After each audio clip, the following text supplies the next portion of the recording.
It's like this life is like lightning, flash in the pan. Catch it if you can before you burn out. Let loose, let your chain hang down. Time to level up, son, make your mind proud. When it's over, it's over. Overtime ain't an option. Not dropping the beat could come back to haunt you. Out your seat, suit up and run the gauntlet. Go hard and all, you can't stop it. Reach up, reel it in, breathe. Take it when, stand up, let me see you do it. Don't stop, gotta keep it moving.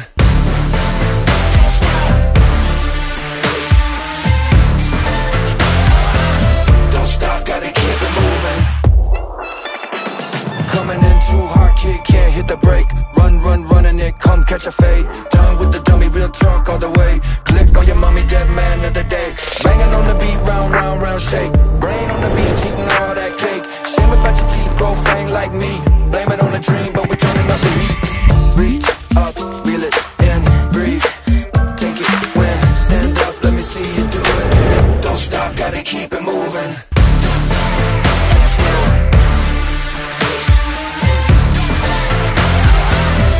Stop, gotta keep it moving. Ain't it funny how love hits you when you least expect it to? Anytime, any place, it can come right out of the blue.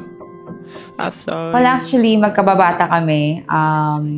Naging classmates kami nung nursery, pero hindi ko na siya maalala. The next time na nagkita kami, like yung personally na nag-meet is 4th year high school ako. Si Rem ay kapitbahay namin siya.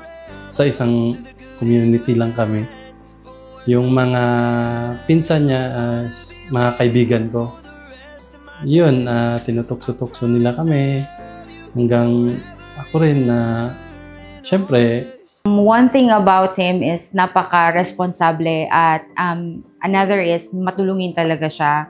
Sabi nga nung mga friends ko, mag-sad story ka lang sa kanya, tutulong agad siya, maghahanap agad siya ng way para, you know, try his best para makatulong sa kaibigan, sa mga friends and family.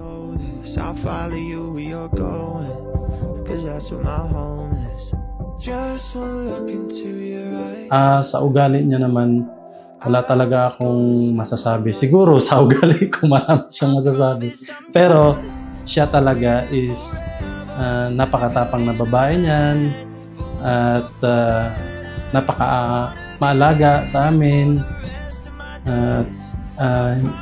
Kahit makitaan mo siya na pagod na siya, naasikaso niya pa rin kami ng mga anak namin. At ano talaga siya, positive thinker talaga siya, opposite sa akin. Hold me close, don't let me go. Hold me close, don't let me go. I promise I'm yours, always and forever. Through the good and the bad, for worse or for better. I wanna be with you for the rest of my days. I promise I love you forever and ever and always.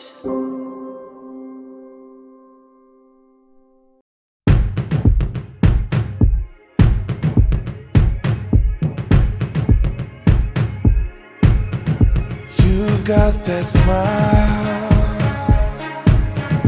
that only heaven can make. Anjo, I pray to God every day John Paul, that you keep that smile. Christian. You are my dream. Kati! Shy man. Thank you. 'Cause you are my dream. Masaya talaga ako na kakasal kami sa pangalawang pagkakataon. Kasi dati kinasal kami sa sa City Hall.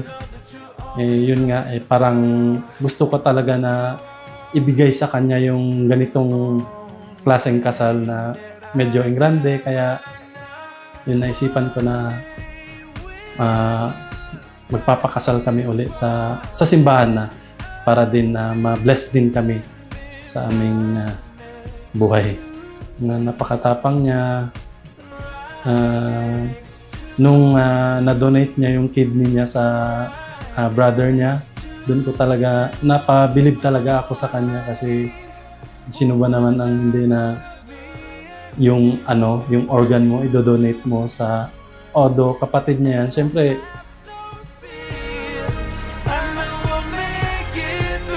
ang pinagsama ng Diyos ay huwag pag-iwalayin ng tao.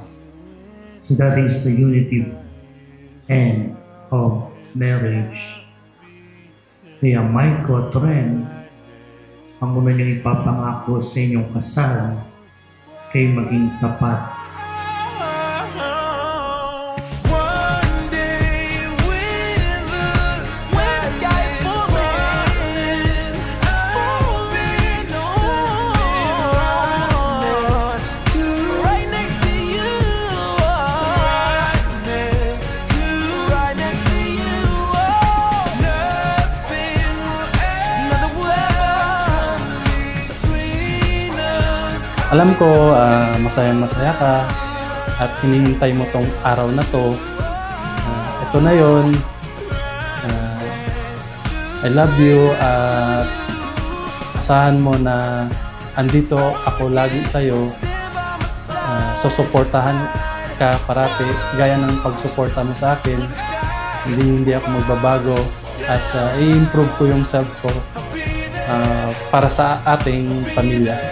Well, thank you for everything that you do sa akin, sa mga kids natin, and looking forward to spending the rest of my days with you, and I love you very much. To keep you forever. Oh.